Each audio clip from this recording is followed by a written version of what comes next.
It's still working. 3, 2, 1. Hello, everybody, and welcome back to episode 224 of the Shower Podcast, the podcast where I'm in my shower and you do you. I'm your host, Chip, and when was the last time you cleaned your coffee machine? Or updated your phone?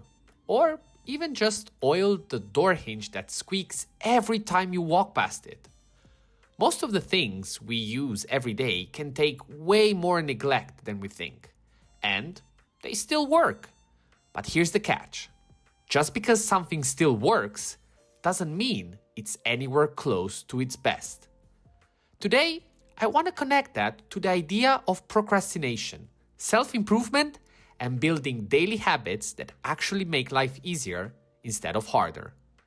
Before we start, as usual, if you end up liking this episode, leaving a like and subscribing really mean a lot for me.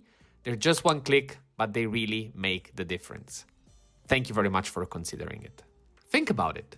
Most objects in your life are probably overbuilt for your day-to-day use.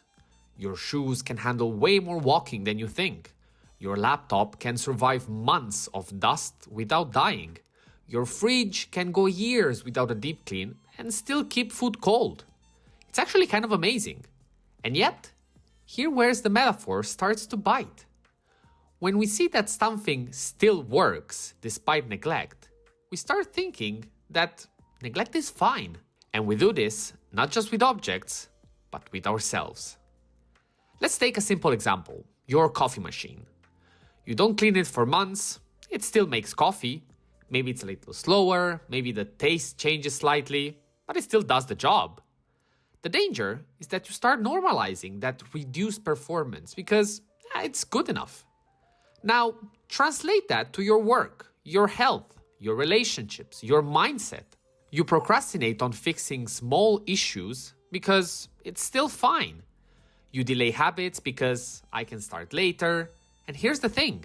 Later is when the damage becomes visible. And by then, it's harder, more expensive, and way more stressful to fix. This is where procrastination sneaks in wearing a friendly smile. It tells you, don't worry, you can handle it later. You always do. And it's not wrong. You can handle it later. Just like your old dusty coffee machine can still pour a cup. But what's missing is the potential. What would the same coffee taste if you kept the machine in perfect shape? What would your work feel like if you chipped away at it daily instead of cramming at the last minute?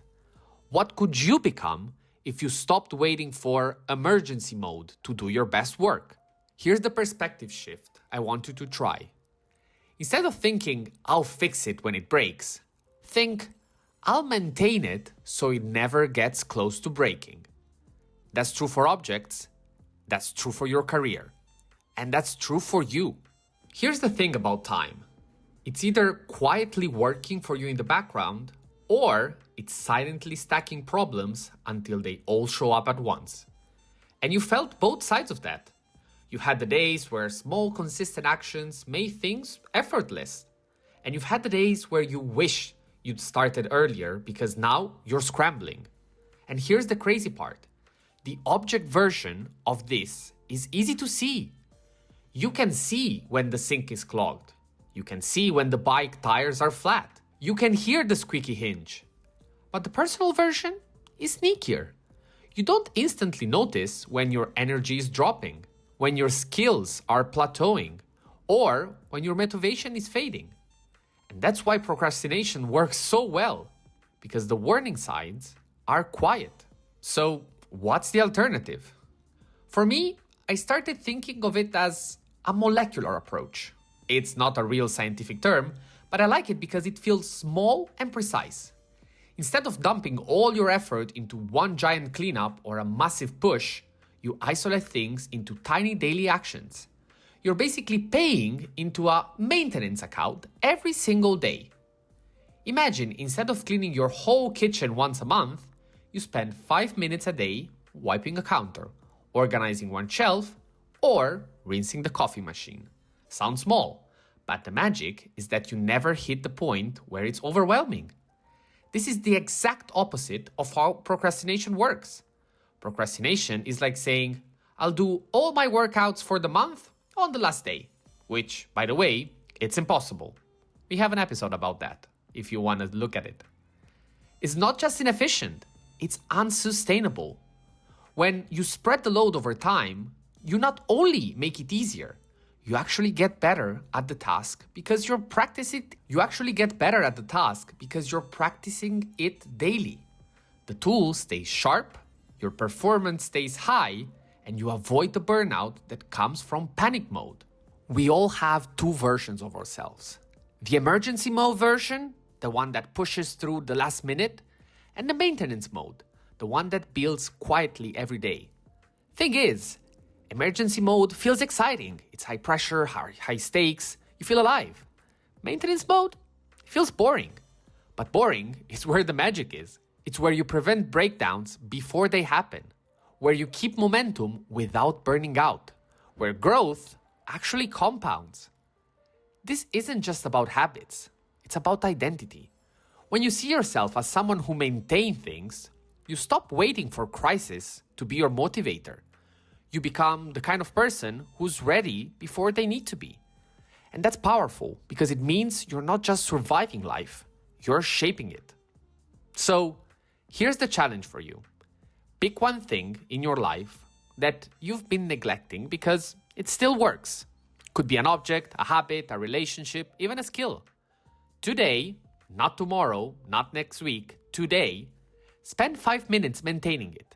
That's it. No huge overhaul, no dramatic transformation, just one small, deliberate act of maintenance. Because that's how the shift begins. Not with a grand gesture, but with a quiet decision.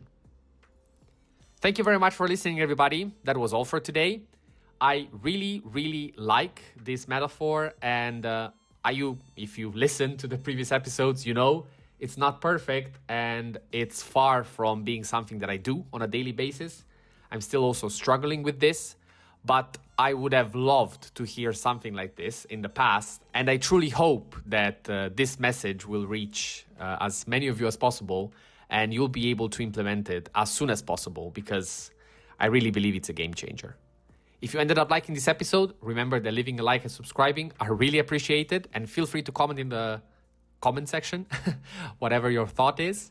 And as usual, until the next one, stay consistent, stay resilient. This was the Shower Podcast, and see you tomorrow.